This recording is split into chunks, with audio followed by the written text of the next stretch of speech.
Para pencari surga.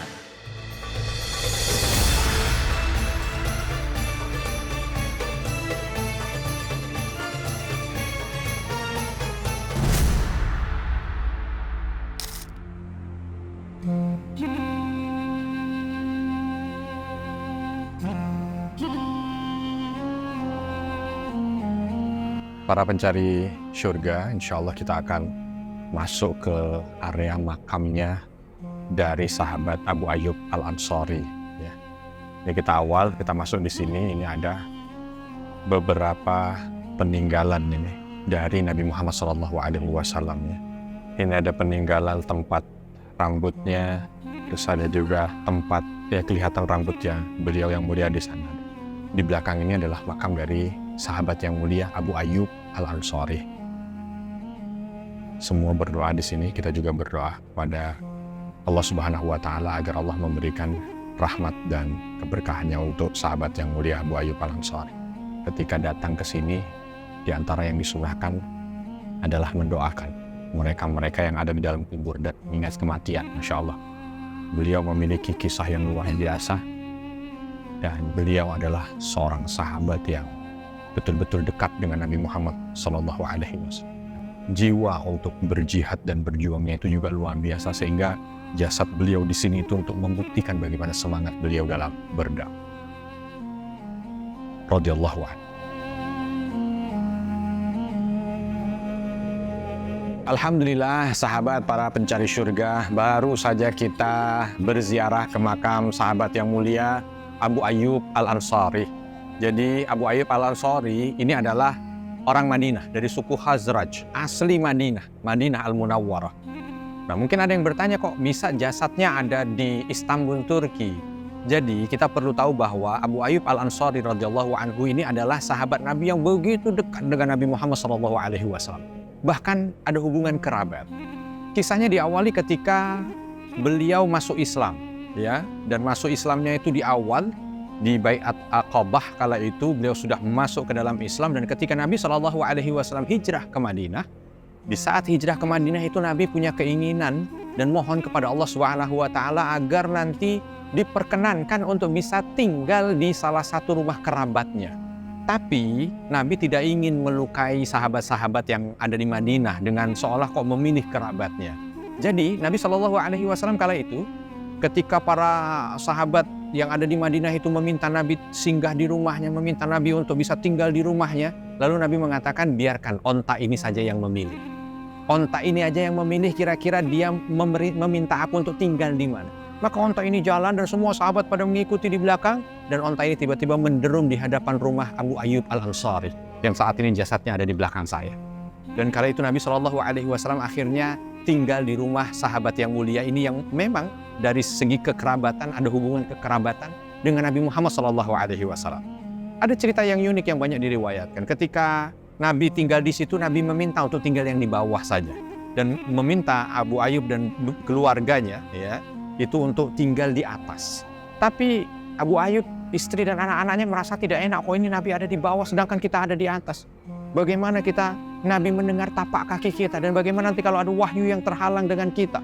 Maka akhirnya mereka ke bawah dan meminta kepada Nabi SAW untuk tinggal di atas. Ini untuk menunjukkan betapa dulu para sahabat ini betul-betul menjaga adab dan akhlaknya kepada Nabi SAW.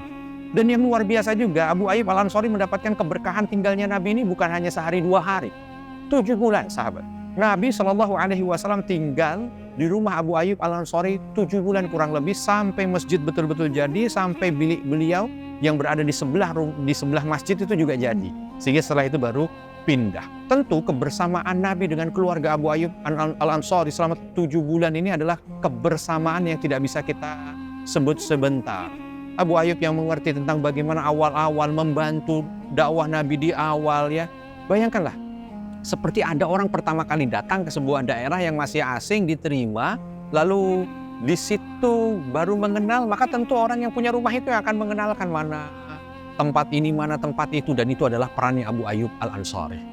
Dan Abu Ayyub Al-Ansari disaudarakan oleh Nabi SAW dengan Mus'ab bin Umair yang juga merupakan orang dekat Nabi Muhammad SAW. Panjang ceritanya. Yang jelas Abu Ayyub ini selama Nabi SAW hidup, bersama dengan Nabi, di sebelah Nabi, membersamai Nabi dalam suka dan duka, sampai akhirnya Nabi wafat. Ketika Nabi wafat, Abu Ayyub Al-Ansari memiliki usia yang panjang juga karena membersamai Abu Bakar, menjadi khalifah, Umar, Uthman, Ali, sampai dengan masa kekhalifahan Muawiyah. Nah, di masa kekhalifahan Muawiyah ini, alhamdulillah dengan izin Allah pasukan begitu kuat, ibu kota sudah ada di Damaskus ya, dan kala itu sudah merangsek mendekat ke Konstantinopel. Yang saat ini sedang saya berdiri di atasnya, dulu namanya Konstantinopel. Maka kala itu Muawiyah mengirimkan pasukan besar untuk mengepung Konstantinopel yang dipimpin oleh putranya Yazid bin Muawiyah. Dan ketika dikepung itu, di antara pasukan yang adalah Abu Ayyub Al-Ansari. Yang kala itu usianya juga sudah bukan muda, hampir 80 tahun usia beliau. Tapi semangat beliau untuk berdakwah, semangat beliau untuk memperjuangkan Islam menjadi mujahid luar biasa.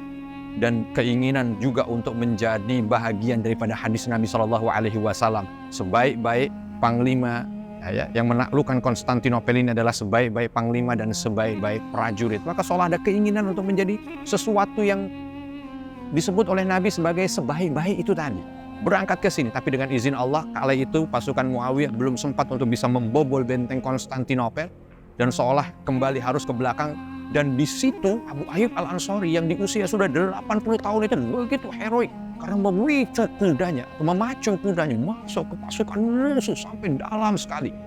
Ya, sampai tidak bisa melawan lagi karena tinggal sendirian, akhirnya balik lagi, tapi berhasil balik lagi. Tapi sudah dalam kondisi yang banyak luka. Lalu Abu Ayyub Al-Ansari kala itu mengatakan kepada Yazid yang menjadi pimpinan pasukan kala itu, mengatakan, kalau seandainya memang aku harus meninggal, maka jangan kau bawa jasadku pulang, tapi kuburkan di garis terdepan, pasukanmu bisa mendekat ke Konstantinopel. Maka ada beberapa riwayat juga yang disampaikan Yazid kala itu ketika tidak lama dari itu Abu Ayyub Al-Ansari ini meninggal dunia, akhirnya dibawalah jasad itu sampai masuk ke dalam. Sampai masuk ke dalam dan dikuburkan ya di tempat terdekat dengan benteng dan akhirnya pergi keluar lagi. Nah, di masa ketika Sultan Muhammad Al-Fatih di tahun 1453 berhasil membuka Konstantinopel, makam Abu Ayyub Al-Ansari digali kembali lalu dipindahkan ke daerah ini yang pada masa itu ini di daerah utara Konstantinopel. Jadi, sobat pencari surga, kita datang ke orang yang memiliki magnet luar biasa. Bukan hanya sekedar kita datang berziarah, berdoa, bukan hanya sekedar kita berpikir tentang kematian kita, tetapi kita menyerap semangat.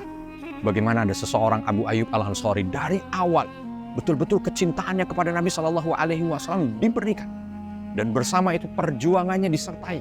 Dan bukan hanya sekedar dengan ucapan kata-kata mencintai Nabi SAW, datang sampai ke sini hanya sekedar ingin menjadi bahagian apa yang disampaikan dalam hadis Nabi SAW, menjadi sebaik-baik pasukan.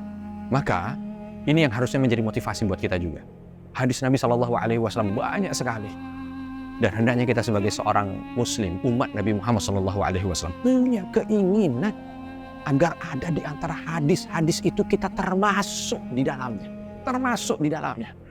Ketika Nabi mengatakan yang terbaik adalah orang-orang yang orang lain selamat dari lisannya, maka kita menjadi orang itu juga, mencoba untuk menjaga lisan kita sehingga orang lain selamat dari lisan kita. Tidak ada yang tersakiti hati, tidak ada yang ternodai. Kalau Nabi mengatakan yang terbaik dari umatku adalah yang tiap malam bangun malam untuk qiyamul lail, kita berusaha untuk menjadi itu. Kalau ada hadis yang lain, kita berusaha untuk menjadi itu. Kenapa? Karena di antara yang bisa kita banggakan di hadapan Allah nanti bukan hanya sekedar apa yang sudah kita miliki dari materi dunia, tapi yang bisa kita banggakan adalah ketika kita mampu menjadi bahagian apa yang disampaikan oleh Nabi SAW. Dan itu insya Allah akan menjadi bekal kita di hadapan Nabi SAW. Alangkah bahagianya kita kalau mampu untuk bisa menjadi seperti Abu Ayyub Al-Ansari, menjadi teman dekat Nabi di dunia dan menjadi teman dekatnya di akhirat. Kita tidak menjadi teman dekat Nabi di dunia karena jarak kita terpisah jauh, tapi insya Allah masih ada kesempatan bagi kita untuk bisa menjadi teman dekat Nabi di akhirat, di surga. Dengan apa? Menjadi bahagian apa yang disampaikan oleh Nabi SAW. Semangat beribadah bersama mencari surga.